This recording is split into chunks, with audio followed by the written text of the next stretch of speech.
Hey guys, it's me, Benny Pie, and when I was younger, I had no money, and that meant my parents had to buy me everything. You're probably familiar with this concept, I think a lot of people go through it. I like playing video games, and I wanted to play the best. I wanted to play GTA, I wanted to play Far Cry. I even wanted to play Destiny. I would come to regret this. My parents, however, the saints they are, decided that if I was to play a game with a gun in it, or God forbid boobies, I am going to become a psychopath. And in my parents' eyes, the only possible outcome of me playing a game online would be talking to strangers and getting recruited to Al-Qaeda. So that was a no-go. Luckily, my parents had an Achilles heel. They had no idea how the internet worked, especially with browser games. And because they were free and good old Disney was involved, who've never done anything bad, I spent a lot of time playing as many online browser MMOs as I could. And somehow I didn't get groomed, which is kind of just an achievement in itself. So today, I've decided to delve back into my childhood, and we're gonna do it in an S to F tier list. Without further ado, let us begin. Bin Weevils was very bad. There's not much to do. It heavily relies on disgusting humor. There's a lot of farts, snot rocketing, throwing up. Kind of like a Max Mofo video in 2016. But maybe that's what the kids were into. A lot of these games all have memberships in it, which is a way that they could scam kids and parents alike by locking off areas of the game and stuff like that. And you can only really get the full experience if you're paying £12 a month. It seems egregious as they all are, but it doesn't lock off the game completely, and I respect that. Bin Weevils cartoon. Well, that seems fun. Ready, Clark? Yes, Tink. The fact that this is what we were being fed back in the day, I think I understand why our generation has a mental health crisis. We all have a collective suppressed trauma from Bin Weevils. I don't remember any of this, and I'm glad I don't. Because my god, this scars me as a 22-year-old man. Never mind what it would have done to a learning mind. It probably cooks it forever. Oh my god, there is a person on the game. Alright, this has to be like a non-stinger. Somehow people are still on this game right now. I don't know what's going on. The game is lazily put together though, you can tell. It looks bad. Characters are just bad. They're just polygons kind of put together. You can adopt your own demon spawn, which is just a circle. It's just a bit of Play-Doh with some eyes on it. It's kind of gross. I don't know why anyone wants it. You can tell it was just jumping on the Club Penguin bandwagon at the time, which a lot of these games do, but I do remember back in the day it got a few brand deals. I think Nerf had a collab with them at one point, so whoever put that marketing deal together at Nerf, I hope you can sleep at night. The whole goal of the game is to kind of make your nest the top rank, which is make it like as good as possible, but I don't really know how you do that, and like what kid really cares about interior design? I know that's a big thing in like all these games, trying to make like your house as cool as possible, and like, oh, everyone wants to come to my house. Put that there. Well, that's not where I put it. The illusion of control, guys. But like, no one actually cares, and to make that the whole purpose of your game, I think it's kind of weak. And you could garden as well, but like gardening, you're kids, you know what I mean? There's not really an incentive to do anything though, and the mini games are just kind of worse than every other game. So yeah. Okay, that's good. Shit. But I do remember having a really good story mode where you had to rescue this, like, jungle bin from, like, this temple. So for that, I'm gonna put it in C tier. Kind of just middle of the road. Bonus points for the story mode. Upon looking up what the story mode was to remind myself, I found out that it was 10 minutes long. My attention span must have been fried as a kid, because I remember this being a 3-hour blockbuster event. This was like Endgame back in the day. So upon this reflection, I'm bumping it back down to D tier, because that's a disgrace and a heavy oversight for me, I can't lie. Moshi Monsters was the Scottie Pippen to Club Penguin's Michael Jordan, the Mike Wazowski to Club Penguin's James Sullivan, and simply Arsenal in the last few years. It's always second place. Always seen as the little brother to the Goliath of Club Penguin. It had its audience though. I remember in my school, Moshi Monsters was actually more popular than Club Penguin. I don't know what kind of indie hippie place I went to, but it gave kids that alternative. It even had a movie and a DS game. There was a time when Moshi Monsters looked unstoppable as a browser game from the 2010s can look. The art design was very colourful, a little too colourful for me. I remember thinking it was a little cutesy at the time, and for lack of a better term, girly, which as an 8-year-old boy is the worst quality a thing can have. Obviously at the time my parents would not pay for a membership, and oh boy did I suffer the consequences. You couldn't do anything in this game without a membership. You don't get as many moshlings, you don't get to become a superhero, which looked like the most fun thing ever. This is how egregious these games are. They dangle all these things in front of you, letting you look through the glass window, giving you that false sense of hope that maybe my parents will give their debit card information to the trusted people at Moshi Monsters. I was heavily frustrated at the fact I couldn't get a Moshi Monsters membership, and after a quick hunger strike where I didn't eat my packed lunch, my parents still decided not to get me it. I was no Gandhi, but I skipped Lunchables for this, thanks to the power of time. And now I don't need to buy a membership, because the memberships are all free in the rewritten version. So now I can go back and experience what I was missing out on as a kid. This is all it is. A point-and-click puzzle game. This is what I was going on hunger strike for. This is nearly what I died for. This was it. This was what I was begging for. I thought I was going to be fighting Avengers level threats. I'm playing a point and click adventure game where I'm trying to find an egg for this dumbass who forgot to close his window. I was sold a dream. I was sold a dream. I would go into school and they'd be telling me all these stories and adventures they had. I was thinking, damn, that sounds like the best thing ever. Now I know that's a lie, so I don't know who I can trust anymore. I have never been so disappointed in my life. The game was okay. I used to pick the orange cat Katsuma because he was cool. You can tell a lot about a person by the Moshi Monster that they picked. If you pick the flying cherry, we're not friends. We're never gonna be friends. If you pick the Chewbacca guy, you're the realest person to ever exist, ever. The goal of the game was to collect these things called Moshlings, which are kind of like Pokemon. What were we playing? I remember they were kind of popular for a bit. There was like trading card things with them. I remember they were pretty cool. They had all these cool designs. Shout out Dustbin Beaver. He was huge at the time. You planted plants to attract them and you could like mix them together and they brought different stuff. It was kind of a cool gimmick. And it encouraged gardening for the next generation, so you can't really complain. The 2D scrolling, I think, was the weakest part of the game. That was so limited. Just walk side to side. And I remember being so bored by that as a kid. I'm gonna give it a B. And I'm bumping it down for how egregious the membership was.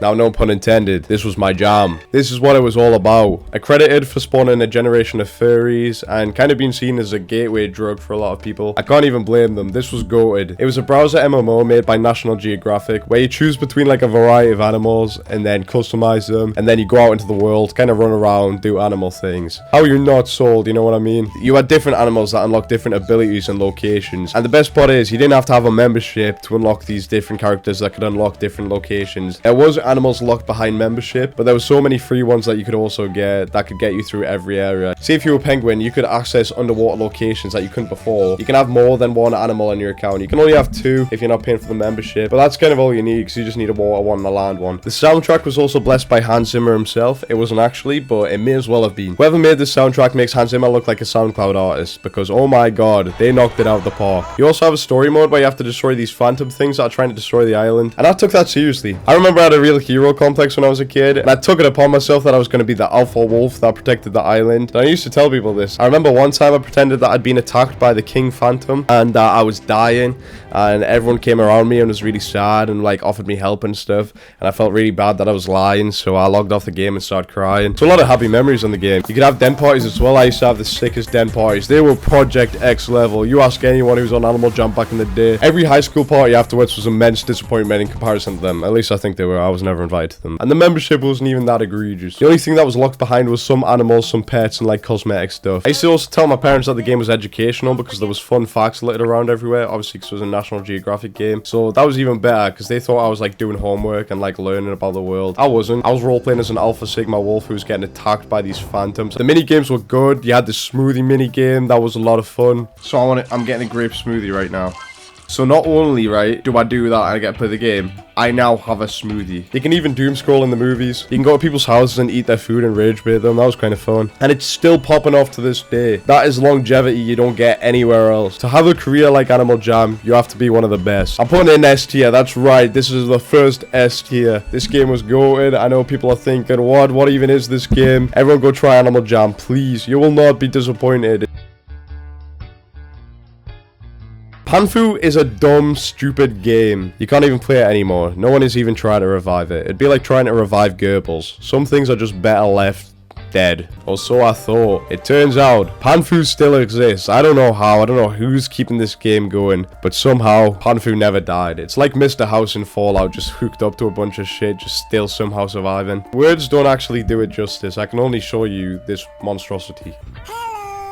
Okay, that did not make me feel comfortable. Say hi to make him feel comfortable, and it's the scariest thing to ever happen. That was kind of weird, huh?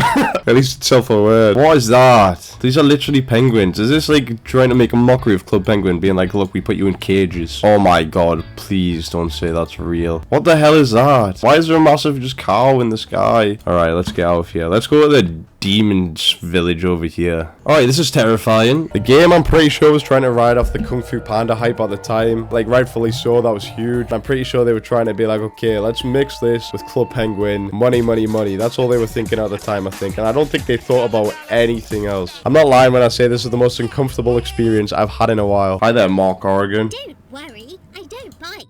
I especially don't bite cute pandas. My name is... Stay away from me. I can see why I never used to play this game because, oh my god, the less said about Panfu, the better. I'm gonna give it an F, and I think that's enough said. Whoever made this game, it's an abomination, and it's like releasing Pandora's box. You have put unimaginable evil into this world, and for that, yeah, F. I will have nightmares over Freddy the Vampire for an eternity.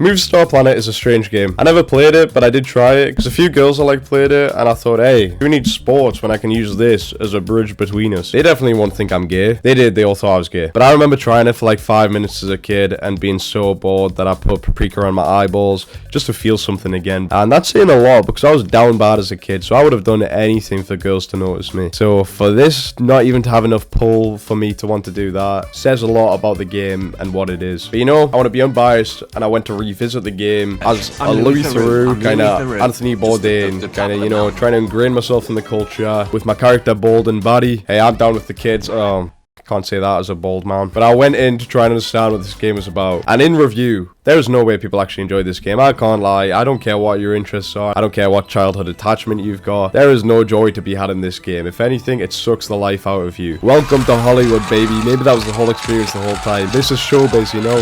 Sucks the life of you and leaves you nothing behind. No, but for real, I've had shits more exhilarating than this. And that's a fact. My doctor doesn't know what's wrong with me. I guess it's more of like a chat room kind of thing. But come on, it's just so boring. You can make movies, if you can call them that. Leng Boy is surely one of the creative geniuses of our time.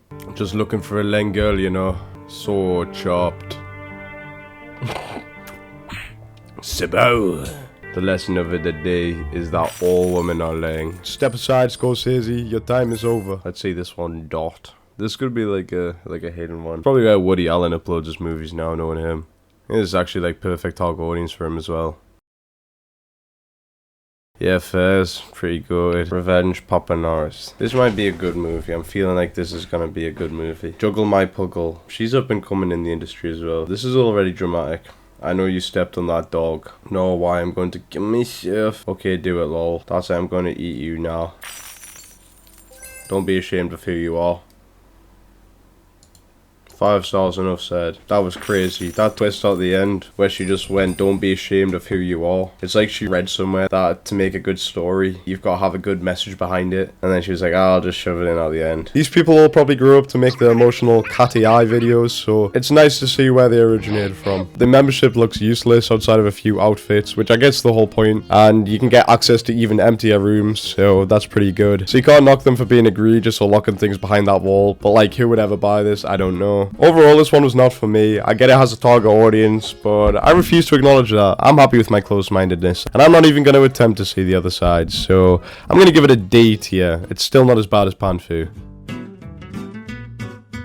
Club Penguin. This was the standard which all the other games tried to achieve, but no one could master the art of scamming children and parents like the people at Club Penguin did. They had like this cool Pixar cartoony design, even though it did go downhill when Disney did take over it. There was some cool parts with it, you know. It got a bunch of the Marvel collabs, it got cool events and stuff like that. It was kind of like Fortnite before Fortnite was a thing. There were so many secrets on the island and things to do. You could collect puffles, which were these cute little like fluffy things. I used to pay more attention to my puffles than my real life dog at the time. I'm sorry, Gracie, but I couldn't shoot you out of a cannon. I mean, it could, but then I'd have to stream on kicks, so I don't know if I want to do that. And the lore, don't even get me started. You had the dojo, which was this mystical place. I had the sensei there, and the sensei, my god, if you look up Aura, the first image that appears is sensei. Whatever it is, he has it. In the dojo, you would play card jitsu, which was the most intense version of rock, paper, scissors you could imagine, and you would climb through the ranks karate style to get different belts, so you could eventually challenge sensei and then progress into the post game. That's right, this one little area of the map had a post game where the objective was to become the Master Bender, which was also my nickname in high school, and thanks to this game I never took it as a bad thing. And then there was like lore of like Sensei's past with his like best friend who betrayed him, Tai Lung style. If you had one of these costumes, it was like having a Rolex nowadays. It's a status symbol. It showed that you were better than everyone else. But this wasn't even the best part. The best part was the elite penguin force. Now everyone when they're a kid wants to be a spy. You want to be James Bond. This game gave you that outlet. You got given your own phone. You got given these missions missions where you had to stop this dickhead guy from destroying the island. And obviously, as a kid who had a hero complex, this was the best thing ever. I created a whole lore for my penguin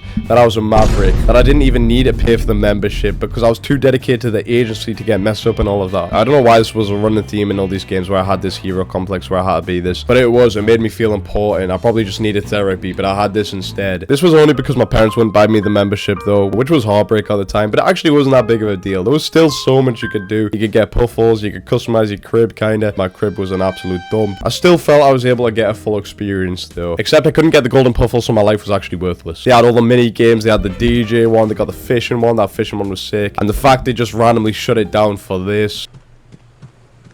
When I was revisiting it, I also saw this penguin. What the hell is this penguin? Can someone please let me know, because it's been driving me insane. Is this like the original penguin? Did I meet like an icon of the game? This also got DS games and all of that kind of stuff. It'll always have such a close place to me as a kid who used to play so many of these games. So for that reason alone, Club Penguin gets no less than what it deserves. S tier.